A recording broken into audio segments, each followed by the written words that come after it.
জার্মানিতে নতুন আইন অনুযায়ী এখন থেকে দিনে কেবল একবারই জ্বালানি তেলের দাম বাড়ানো যাবে, আর সেই সুযোগেই লাফিয়ে বাড়ছে তেলের দাম। পকেটে টান পড়ায় দিশেহারা জার্মান চালকরা এখন ছুটছেন প্রতিবেশী দেশ পোল্যান্ডের দিকে।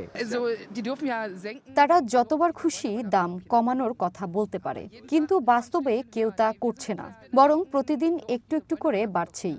আমরা ভাগ্যবান যে কাছেই থাকি, তাই হুট করে পোল্যান্ডে চলে আসতে পারি। পোল্যান্ডের সীমান্ত শহর স্লুবিসে এখন উপচে পড়া ভিড়। জার্মানি এবং পোল্যান্ডের মধ্যে জ্বালানির দামের পার্থক্য এখন রীতিমতো আকাশ পাতাল।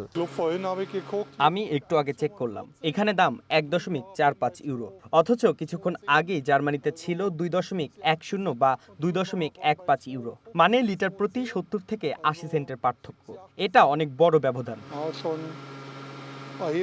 নিজের দেশের তুলনায় পোল্যান্ডে তেল সস্তা হওয়ায় বাসিন্দাদের ক্ষোভ বাড়ছে জার্মান সরকারের উপর। জার্মানির নীতি সাধারণ মানুষের পক্ষে যাচ্ছে না বলে অভিযোগ করেন কেউ কেউ।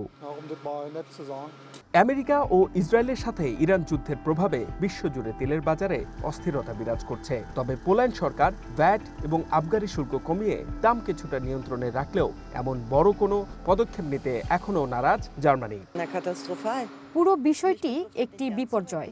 আমার কর্মস্থল কাছে হওয়ায় হয়তো গায়ে লাগছে না, কিন্তু আমার স্বামীর অবস্থা ভাবুন, গাড়ি চালাতে তাকে ছোটখাটো একটা খরচ করতে হচ্ছে। যদিও পোল্যান্ডের এই ভর্তুকি ব্যবস্থার সমালোচনা করছে দেশটির ফিসক্যাল কাউন্সিল, কিন্তু জার্মান চালকদের কাছে এই মুহূর্তে পোল্যান্ডের ফিলিং স্টেশনগুলোই বড় স্বস্তি। দুই দেশের সরকারই সংকটের কথা স্বীকার করলেও সাধারণ মানুষের প্রশ্ন, সাশ্রয়ের খোঁজে আর কতদিন এভাবে সীমান্ত পাড়ি দিয়ে চলতে হবে। H M Ataullah, one international desk.